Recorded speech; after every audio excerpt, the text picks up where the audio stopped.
Packing on the pounds. With the general populace aging and their waistlines expanding, regular crash dummies are fast becoming irrelevant. To address this, trauma experts are collaborating with manufacturers to make dummies that more accurately reflect the average modern American. Traditional crash test dummies were developed in the 1970s and 80s, when men were leaner on average, weighing around 167 pounds. Drivers are decidedly different today. Older and overweight, they suffer specific and more severe car injuries that need to be addressed by automotive safety systems. As a result, engineers have created an obese crash test dummy that is 106 pounds heavier than the traditional model, with a body mass index of 35.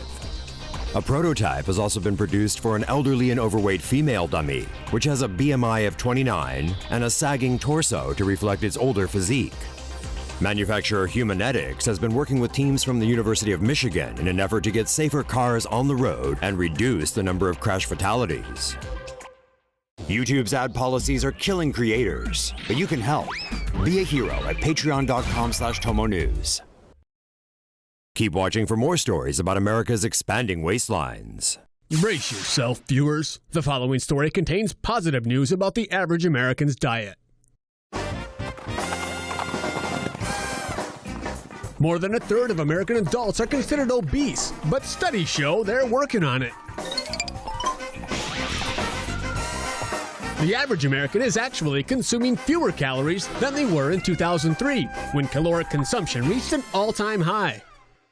Marketing campaigns from the 80s promoted fat-free products that were actually loaded with sugar. This led to rising obesity accompanied with heart disease, cancer, and diabetes. In 1990, about half of Americans said they wanted to lose weight. By 2003, that figure was up to 60%.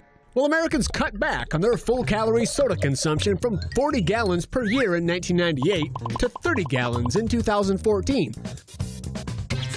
Thanks in part to some disgustingly effective anti-soda messages. In other words, big gulps are like so 1990s, dude. Despite cutting back on soda, Americans still aren't eating enough fruits and vegetables. The city of Philadelphia has started subsidizing produce purchases for poor people, while Berkeley, California started taxing sugary beverages. So what are your suggestions for how to make America healthy? The U.S. military and its war on waistlines.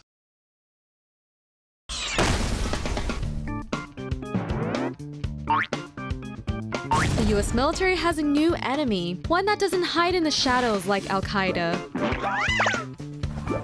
but gets right up in your face. Welcome to the war on waistlines.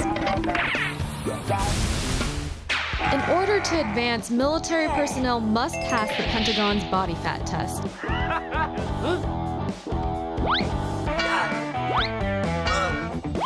Which uses the latest, most advanced equipment available to measure the neck and waist.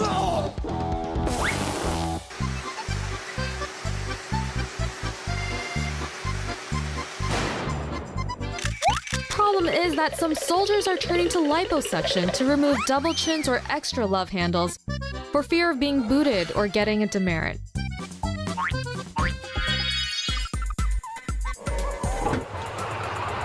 There's nothing wrong with going under the knife.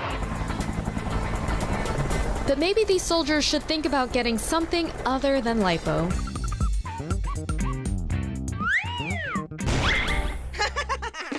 Should the Pentagon ditch the tape test? Leave some comments below. Look out, world! Barbie's back! And this time, she's all about that bass. Toy manufacturer Mattel shocked the world Thursday morning when they revealed their new line of Barbie dolls. It wasn't Crackhole Barbie or Gold Digger Barbie like we were expecting. The new Barbie comes in 3 new body types, petite, small, and curvy, landing her a spot on the cover of Time magazine. Now, can we stop talking about my body? The top secret development of the new dolls was dubbed Project Dawn, and they even have a customer support line prepared to field calls about original Barbie's clothes not fitting on curvy Barbie. Welcome to the real world, kiddo. Barbie now comes in 4 different body shapes, 7 different skin tones, and 18 different hairstyles. So watch out, human Barbies. Y'all are about to get some serious competition. We're still waiting to hear if and when Beer Belly Ken will come out. Say no to safe spaces on YouTube. Support TomoNews at patreon.com/TomoNews. 600-pound woman admits she's eating herself to death. I am so limited in what I can do and where I can go. I feel trapped. Meet Amber, a 24-year-old woman from Oregon who will feature in an episode of TLC's TV series, My 600-Pound Life, which will air in January next year. I feel like a nasty, yucky monster. But I don't like it. I don't like being this person. I don't like being this size. It was during college that Amber's weight exploded, and she was forced to drop out of classes at Portland University. After also losing her job, Amber moved home, and now her mother takes care of her. I feel like I have failed myself and my parents. She always felt like she didn't live up to our expectations, and she was always a disappointment to us. Because of Amber's weight, most things are beyond her, such as being able to take a shower because her legs won't support her weight long enough. She also has to be careful going downstairs as her own legs get in her way.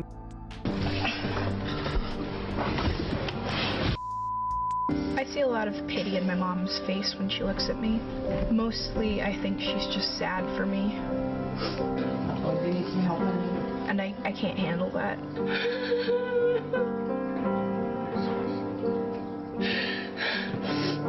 Amber hopes to be able to have surgery to help her lose weight, and she dreams of being able to go back to university.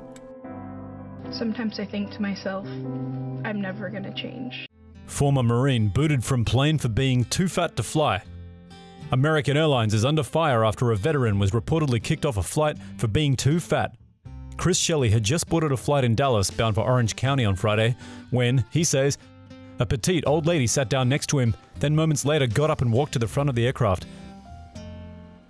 Apparently, she'd gone to the front of the plane and complained that the man was too big for his seat. Shelley says the crew told him he was 2 inches over the seat and said he'd have to leave the flight. The average economy class seat on a US domestic flight is between 17 and 19 inches wide, but there's no specific law for passenger width, and each airline operates differently. Back on the plane, Shelley said he was made to feel like, quote, not only a criminal, but a fat criminal. After begging the airline to ask the woman to switch seats with him as a compromise, Shelley was eventually allowed back on the flight. Shelley is a former Marine and flies frequently, up to 100,000 miles a year. He's received 2 apology emails from American Airlines, which says it is investigating the incident.